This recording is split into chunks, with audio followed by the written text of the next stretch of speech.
Hey, it's Mark Webley here, hope you're doing alright. In this video I'm going to share with you what I would do if I had to make 10k a month from scratch, starting again from fresh, ASAP, and I had no advantages and I was just starting out, no money, no team, nothing, in software as a service. So building software as a service, right? So SaaS.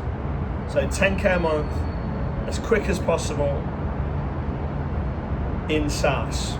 Well, as you know, if you watch my channel, because I help people build, launch and scale AI powered SaaS businesses, or build SaaS businesses now with AI and AI agents to do all the hard work. The game has changed. So this video, I couldn't really make it for regular folk before, but this is the video for regular folk. So this does apply to you if essentially you don't have any entrepreneurial experience, you don't have a load of money, you don't have any tech abilities or AI skills or anything like that. You're just a human blancmange. You're just a human being that is just like, I need to make 10k a month.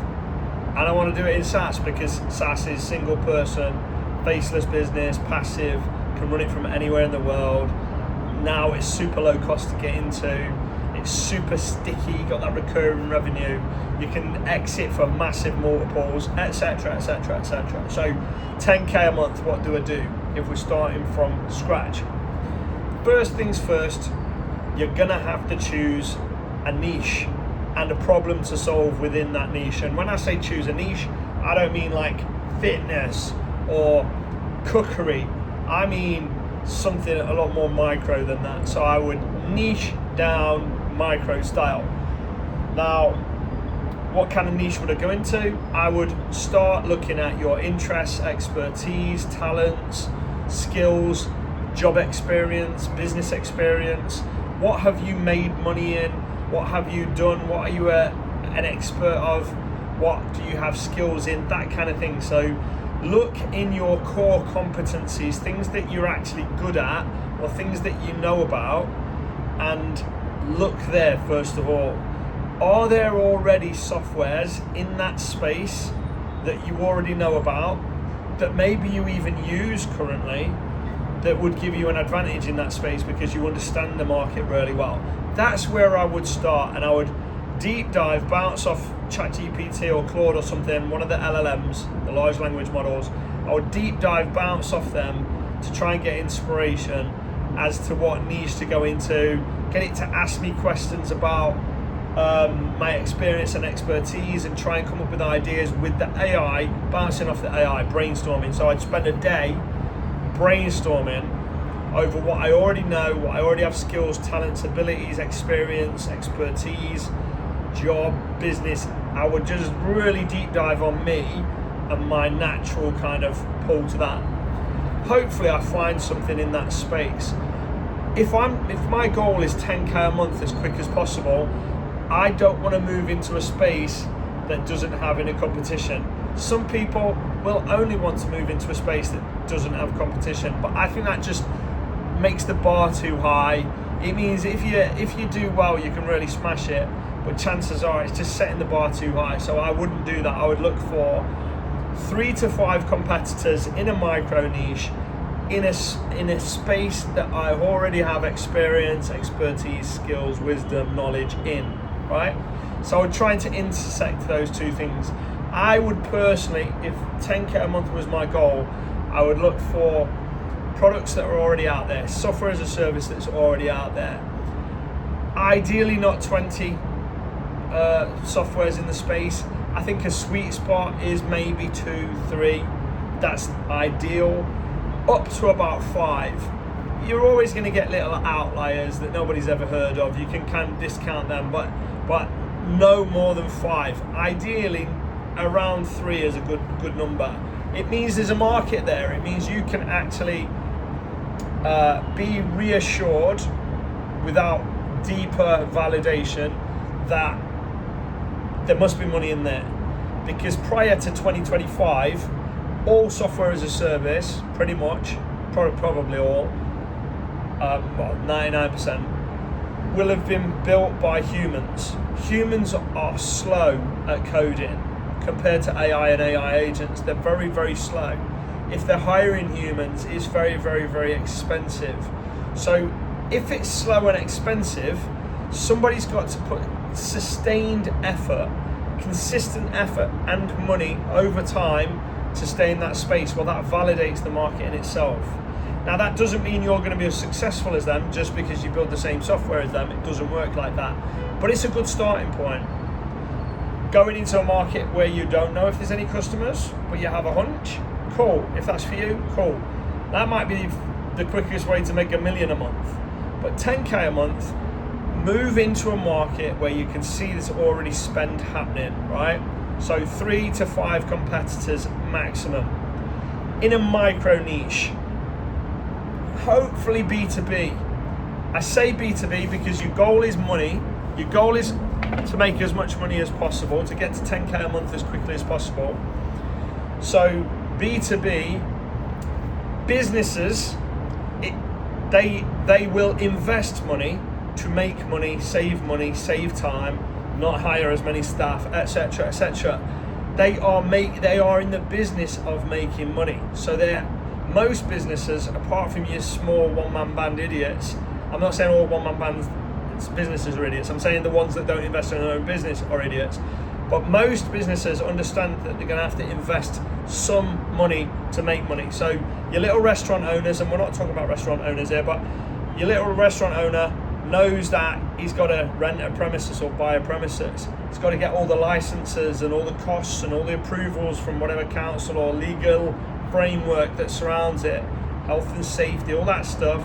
Got to install a kitchen, install tables and chairs, maybe do some advertising, got to hire a chef and a bunch of waiters and waitresses and etc.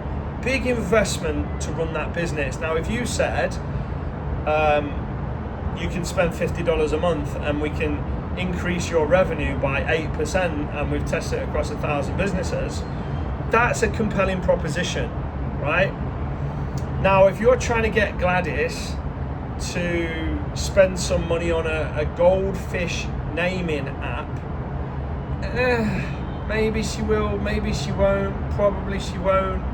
You're not going to be making a lot of money really quickly. Again, it's not impossible, but chances are you're not going to make a lot of money super quick. So avoid B2C, aim for B2B, business to business, in a micro niche with 3 to 5 competitors.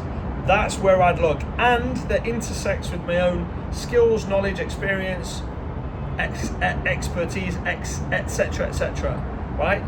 That is my niche. Boom. Okay, right. So chose my niche, chose my problem. Now you might get a bit bougie, but it's beyond the scope of this video. You might decide to attack one of the problems in that niche differently, which differentiates you from the 3 to 5 competitors.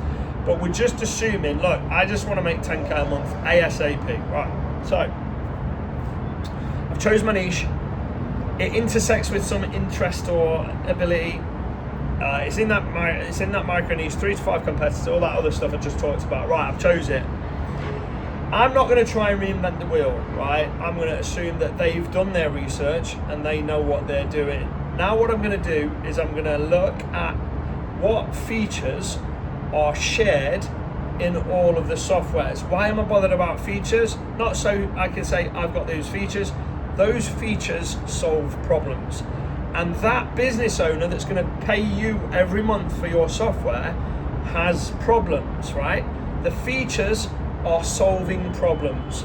So instead of trying to identify the problem and come up with novel solutions that are unique to fix that problem, I'm just going to look at the competition in the space and go, right, of these 3 competitors, A, B, and C, what are the core features that they all share? So what are the core problems that they also address, right? So I'm going to look at those features and look at those problems because they're one and the same, right? And I'm going to make a list of the core features that all of the softwares have got.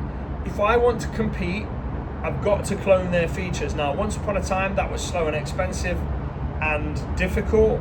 But now, I dare say you using AI and AI SaaS, AI and AI agents to build your SaaS, you're going to be ahead of them big time, because chances are they're slowly struggling to transition out of human devs into AI. I mean, I've not even addressed it with most of our human devs. One or two I've had a chat with, and I've tried to nudge them the way of going down that route. If you don't know, I probably shared it, you probably watched other videos, but I've done over $23 million online. I'm doing 6 figures a month passive in SaaS. I work 2 or 3 hours per month for that money. So we've got human teams that build our SaaS, and I pay them. If you're coming into the space with AI, then you're at an advantage to people that are still using humans, unless the founders can get the humans to start adopting more AI stuff. Like, I've got friends, colleagues, workmates, I guess, that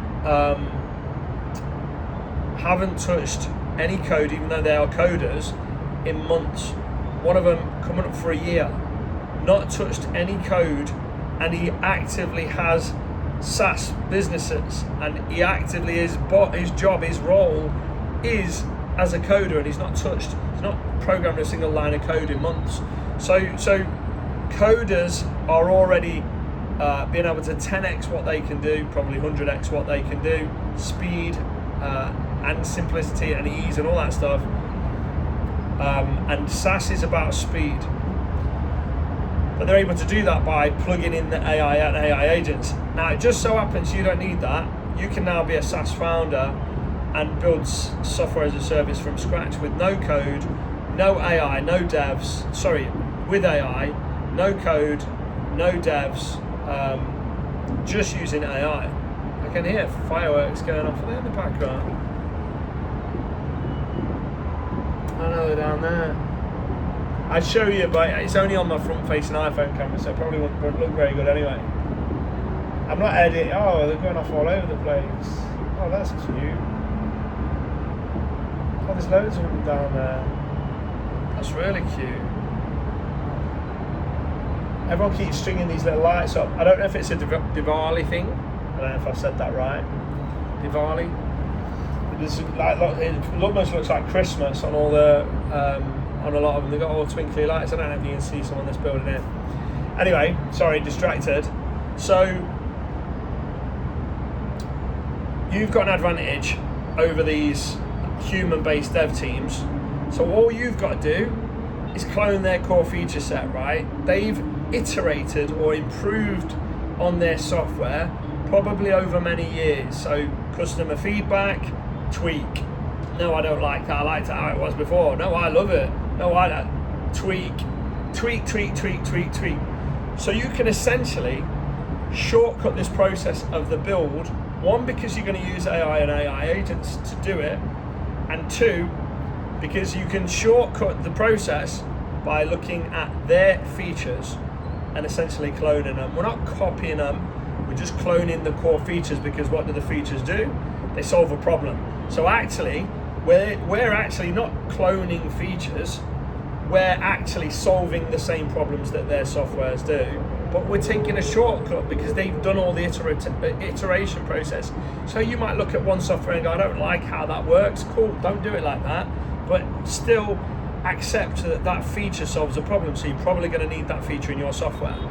So one thing that comes up with my mentees, because I mentor people to build this stuff, is they sometimes think that they can just build unique features and not cover the core features or clone the competition's features. Now, if you want to compete with them, you've got to clone those features, because why? It solves problems. If you ignore them and go, well, that's what they've built, I'm going to build something different, or you might not solve the same problems, at least not in the same way. So don't do that. Clone the core features that are shared across the main software. Maybe there's 5, maybe there's even 10. Ideally, if we're looking to make money as quick as possible, we're looking to build an MVP, minimum viable product. We're not looking to create massive platforms that have been under development for 20 years. Ideally, it's a smaller problem that you could just imagine being able to solve and build with AI and AI agents in about 30 days, right? because you want the build process to take 30 days. Now, chances are it's going to stretch out longer than that. But if you was like gun against your head, got to make money, then don't take on a project that you think is going to take you more than 30 days. You're not going to know how long it's going to take you until you start coding stuff, but honestly, you get 80% of the way there probably in a day or two, and then the last 20% is going to take you a month or two. So maybe have a play, see how fast this thing is, see how well you take to it. It's really easy, but we'll move on to the build process now. So what we've done is we've planned it. We've got the niche, we've got the problem we're going to solve, we've planned the core feature set, etc. One thing I will add, and I've talked about it plenty on the channel, but it's important, coming up with a new unique software as a service is very difficult. Not impossible, but very difficult. Coming up with a unique feature that's different to what the other software as a service competitors in your space have got is actually relatively easy. It's just looking at the problems and thinking of unique, novel ways to solve them, maybe that they're not already doing. So ideally, I would like you to go to market not just as a Me Too competitor, but as a Me Too competitor that's also got this and this, so one or two unique selling points, which are features. So one or two unique features on top would be really ideal, because then you have ticked all the boxes that they've ticked, and you've gave something that makes your software stand out. So when you're approaching potential affiliates, or when customers are taking a look at your software, they can directly compare, why should I buy this new one that I've never heard of versus this one that's been around for ages that I have heard of. Oh, this does that cool little thing, this unique selling point. And because these have got established markets and they're probably dinosaurs not really paying attention, you could probably ride that unique selling point out for quite a while.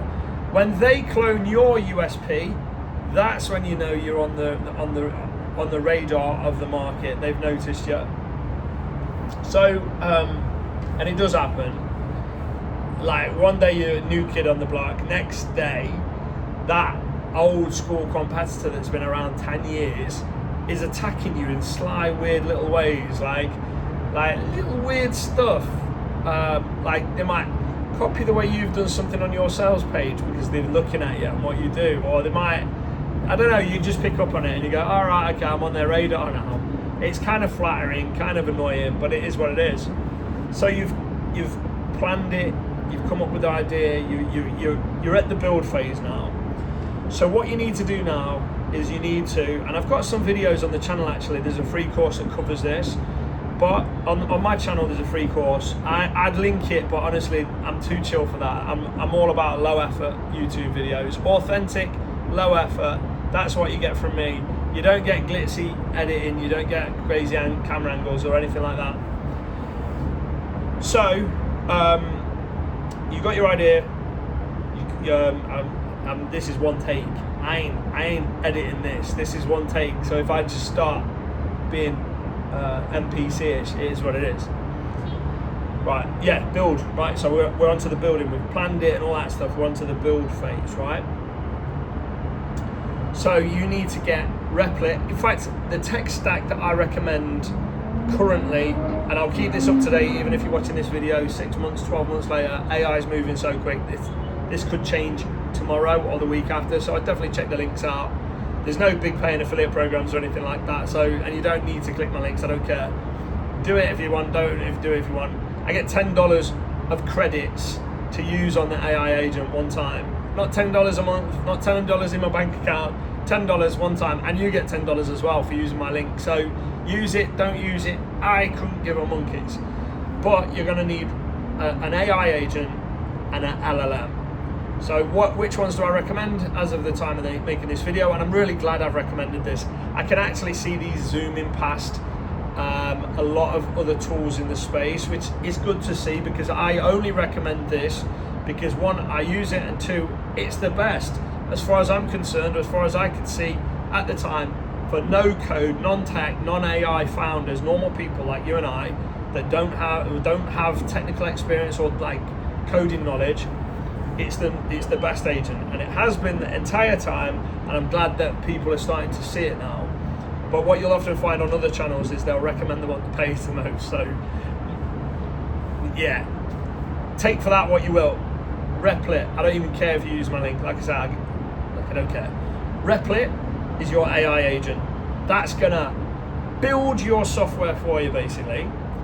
And you could just use Replit. You don't even need anything else, but you do need something else.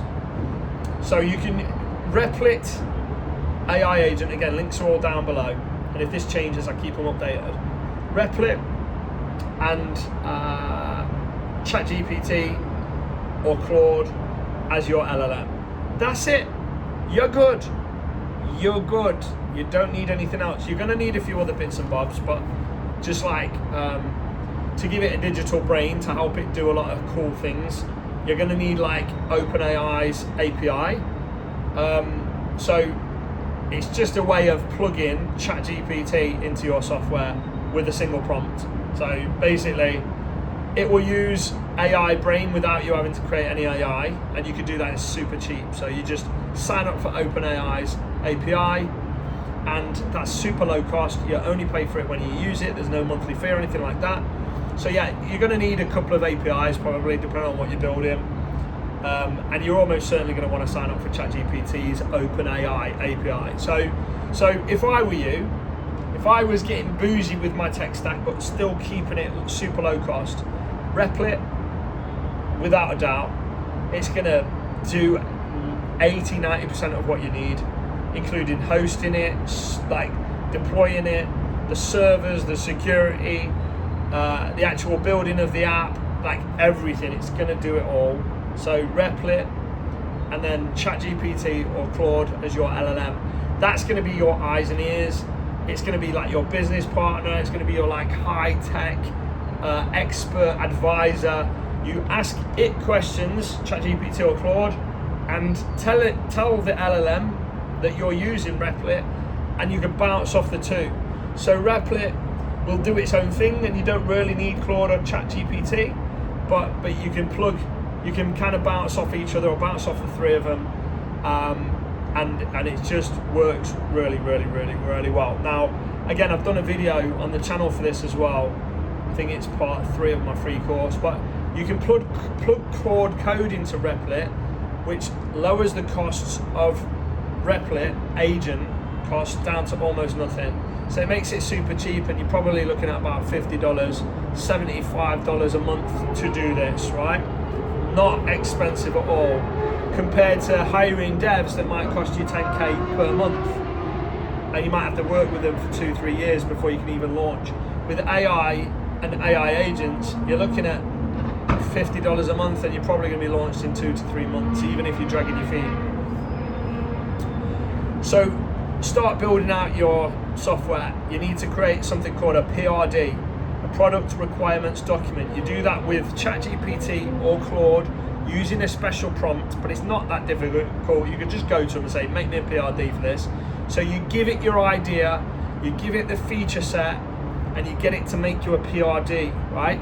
Now, I've actually got a free tool down in the description. You can make a basic PRD if you're just playing around. It asks you 6 questions and it builds a PRD, which you can use in the agents just to play with this. Or there's an advanced PRD, which you can answer more questions and it'll go into it a bit more specific, and then you can use that to create a PRD, and then you put that in Replit. 100% free tool, links down below. So you get your PRD, you put it into Replit, and you start building, right? And then what you do is you just iterate on the process. Don't overthink it. Don't go, I wish I'd have done a better PRD, or I wish I'd have used this. Just stop overthinking it. Perfection is procrastination. All you're looking at is progress. You need progress, and you need fast progress, because 10K a month is you're gun against the head. That's what you're aiming for. So progress, not perfection, right? So get a PRD up, get it into Replit, build your app. Now, again, I don't want to make this all about building, but you're going to bounce between probably Claude Code and whatever LLM you're using, and Replit.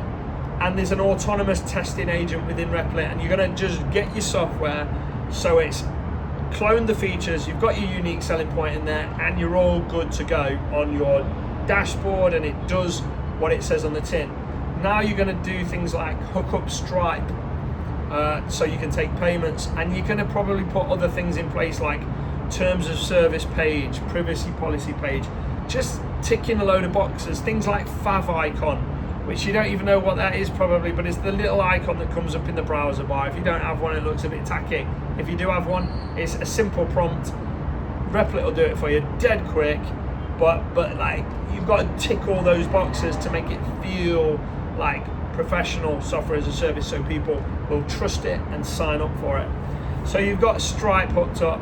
You need a sales process, right?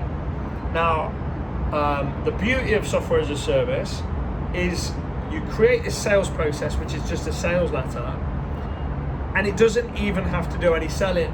It's giving away a free trial. So you're going to have a 7, 14 or 30-day free trial. There's other models like freemium models and stuff, but you're going to probably going to have a 7, 14 or 30-day free trial. If you want to make as much money as possible, some people might, as fast as possible, some people might say go 7 days. I think 7 days suboptimal in most cases, not all. You should always test it, but 14 to 30 days is better. So you set up a free trial. Let's say you go for a 30-day free trial. Cool.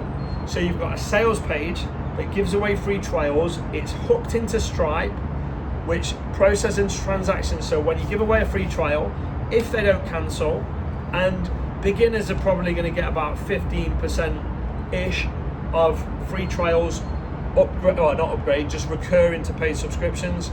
When you've dialed everything in, or you're in a really good niche, or you've really got like product market fit and you know how to talk to them, maybe you've got warm traffic or affiliate traffic that's highly recommending you, lots of things can make that figure go up. So it might start at 15% for an absolute beginner, but you will aim to nudge it up to 50-55% of free trials. So 100 people land on your landing page or your free trial sales page, and maybe 50% of them sign up. So 100 people land on it, 50% take a free trial, and then there's going to be a percentage of those people that recur into a paid subscription.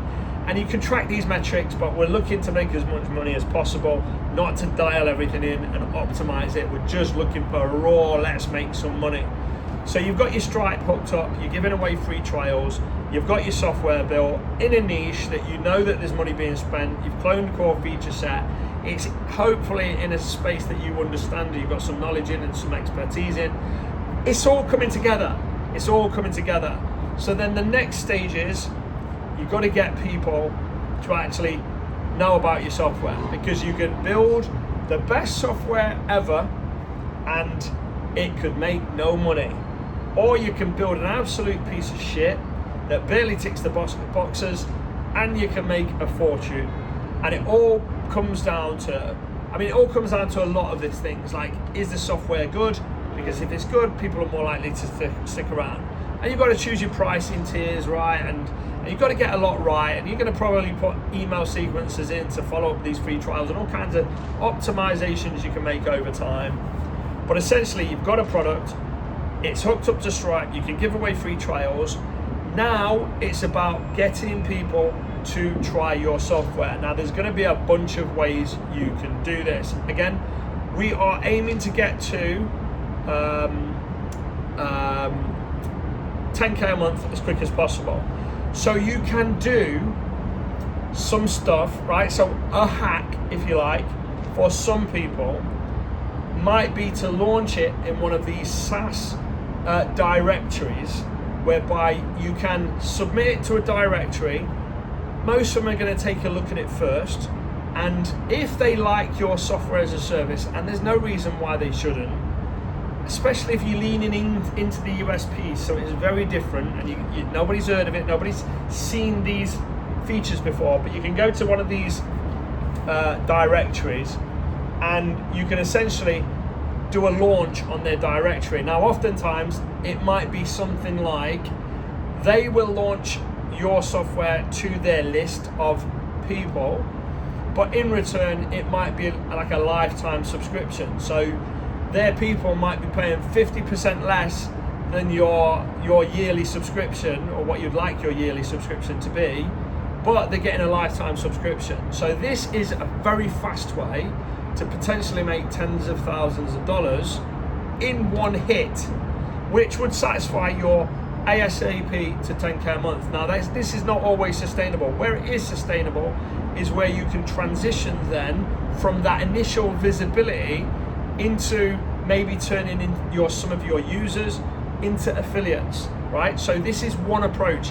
It wouldn't be recommended for everyone. It's not going to work for everyone. For example, some of my clients, just due to the software they've made, they're very conscious that heavy users of their software might cost them a lot in API costs because they've had to purchase data from certain third-party providers, and just to validate the idea and get some traction, they've chose to do it that way. Long term, they would look to in-house that data, so I wouldn't have to pay for them, but short term they would. So somebody like that might be, let's say, their costs per month are 15% of their revenue, so their sale price might be $30, and maybe what's that, $4.50? Have I done my maths right? I don't know, whatever it is. But they might be concerned that a heavy user that stays for life might cost them a fortune if they actually use it. Now, chances are people will buy it. Supercar do I? Chances are people will buy it and actually stick it on a shelf and not really use it. So it's probably an unfounded worry. But for many of you, your usage costs are going to be almost nothing. So getting that injection of cash from one of these lifetime launchers, because they could send you tens of thousands of dollars overnight almost, it could be something to consider. Now let's assume that you're not going to do that. The next best method to hit the ground running, and it's not the next best method, it's probably the first best method, and I'm conscious this is already a 32-minute video, so I don't want to make it too much longer and make it all about everything, but our goal is to build a software as a service business using AI and get to 10K a month as quickly as possible. What I'm going to do is I'm going to try and find people with audiences, communities, YouTube channels, TikToks, whatever it is. I'm going to find people that have my software as a services their customers, so their customer avatar, right?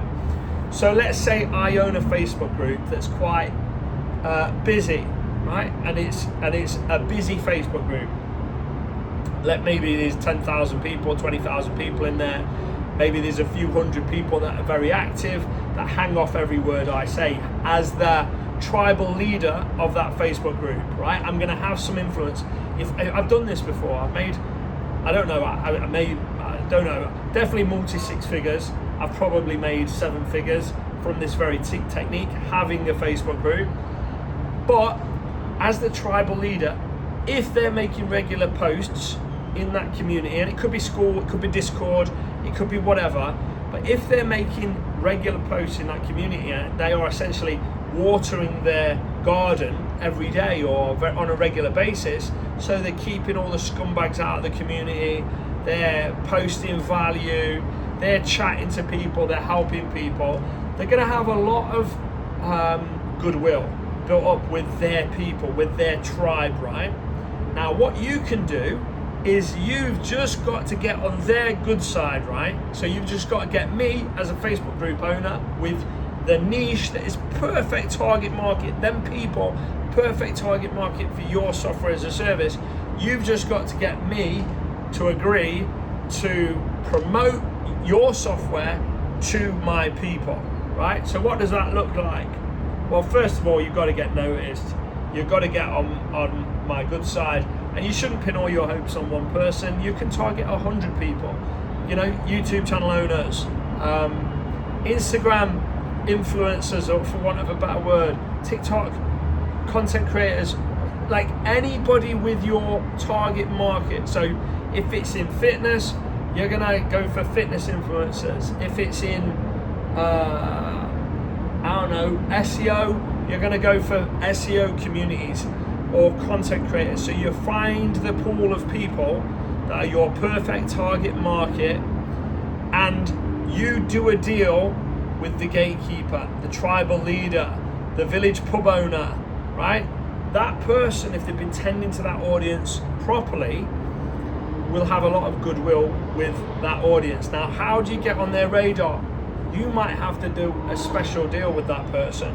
Now, hopefully, lowest hanging fruit, that's an affiliate relationship. So you install some affiliate software into your SaaS, and then you've got an affiliate program. And what that is basically, you can get virtual salespeople around the internet, and if they send you a sale to your SaaS, the affiliate software tracks it through a special link, and then you pay them a commission, usually on autopilot. So they send you a customer, you pay them 10%, 20%, 30%, or whatever it is, for life usually. Not always, but oftentimes I think the best affiliate programs, from an affiliate's perspective for sure, is for life.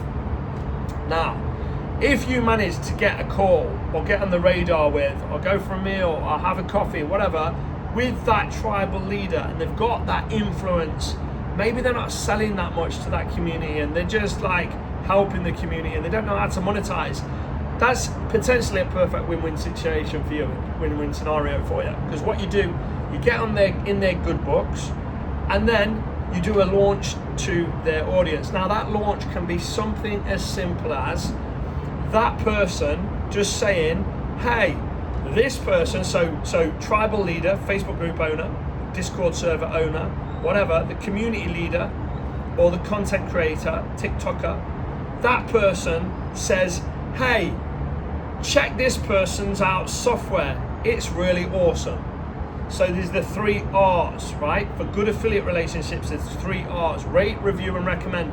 If you can get them to rate, review, or recommend your software positively, and they've already got goodwill with their audience that they've probably been speaking to for months or years, and their audience trusts them, they've got value from them, they put them on a pedestal as the tribal leader of that group or that community, and if you can get that person to do the 3 R's on your software, then you can bring in a massive influx of users almost overnight. So rate, review, recommend, that's what you're looking for. So, or just a live launch, a demo, a giveaway. You could just get them to give away a coupon code for 50% off for the lifetime of the subscription, just for their people on the initial launch. Give them a reason to go, yeah, that sounds like a good deal. So you've got the juice, I call it juice, but you get the juice from the influencer, content creator, community owner. You get the juice redirected from them to your software, and you can essentially have a launch overnight. You could get 100, 200. I did a deal with a TikToker, and I made certain promises to him. If you can send me 100 plus users, I will do X. And anyway, long story short, he smashed it straight away, right? Some people, I call them needle movers. Some people are needle movers. Some people are useless, which is why I say don't pin all your hopes on it. Somebody might agree to promo you, but the promo is so weak and rubbish, and nobody sees it, nobody's interested, and it just doesn't really work. If you want to, I've done a lot of this on both sides. I've been the affiliate, I've been the merchant, like I've owned communities, I've been a content creator, and I've also been on the other side, had the software or whatever to sell to them. So I know very well how this situation works, and there is some nuances to get it right. But if you get this process right, there you go, you could be way beyond your 10K a month, just like that. Just like that, like seriously. Because if your software was $100 a month, which it could be, especially in B2B, if your software was $100 a month, then you need 100 users to get to 10K a month. If your software was $50 a month, which is very run-of-the-mill, not expensive for software as a service, go check them out. They're all over, especially B2B, they're all over, $50 plus, all over. Usually saturated niches can often bring the prices down, but like all over, your $50 is not unreasonable, right? That's 200 users to 10K a month. One person sent me way over 100 with one promo, right? You just do this one technique, alone, and like that could be it. You get your 10k a month. And now the beauty of it is, if you've got an affiliate program installed, one of these deals, one of these people, usually 2 of them slam dunk, but 1 or 2 of these deals with these kind of people with your perfect target market that have got influence over them, one of those deals is enough to start a snowball. I call it a snowball, and this is what I talk to my clients about. It's about, imagine compacted snow, right? If you put it in the snow, it's tiny, and you give it a little roll, it's still tiny. You keep rolling it, before you know it, you've got a massive, massive snowball. You've got like a snowman size snowball, like a huge thing, and then it's big and it's sexy, right? And that's what you're trying to create. Another analogy, probably a better one, is a dam, right? Here's the water, and this is your software. Water being customers, right? You want to chip away at this dam, trying to make little holes in it. At first, it's pretty difficult. It just is. That's just the nature of business. At first, it's not normal to get huge traction instantly. But if you keep chipping away at it in the same place, eventually it will spring a leak. And then that leak, it will usually keep coming. Maybe small, but it will keep coming. Well, that's your SaaS down there. These are the customers. Now you're getting some traction. The snowball starts rolling, but you're getting some traction. Now you keep smashing holes in this dam, eventually you start getting lots of traction, and there's no stopping you because it's monthly recurring revenue. So every month, the majority of the users are going to pay again, and then the month later they're going to pay again, and so on and so forth. So you just got to keep chipping away at this dam. But the beauty of it is, you get the right content creator or community owner, it's like a wrecking ball smashing a massive hole in this dam. So it can happen very quickly with the right people. Boom, lots of flow. And if you maintain that relationship, there's no reason why that flow can't keep coming. So that's it. That is what I would do if I was trying to get to 10k a month ASAP. Now, there's lots of other strategies. There's dozens of other needle moving strategies, and there's hundreds or thousands of optimizations that you can do to build a better software as a service business over time. But essentially, that's the big picture, deep dive, telling you all within one video how to go build 10k a month software as a service business from scratch. If you want help doing this, I actually have a mentorship program. I don't work with everybody, and I don't invite everybody that applies. In fact, most people I do reject. That's not me being personal or being difficult. I only work with people that I can genuinely help. So if you're interested in working with me on doing this, put all of the different steps in between and having me to bounce off, hold your hand, keep you accountable, teach you it all, and guide you every step of the way, having made tens of millions of dollars online and $12 million in my spare time in software as a service, then you can book a call. The link is in the description. Thanks for watching. Hit the thumbs up if you liked this video. If you've got any questions, put them down in the comments below. I'll either make a video on them or I'll answer them for you down below. Thanks for watching. See you next time. Bye bye.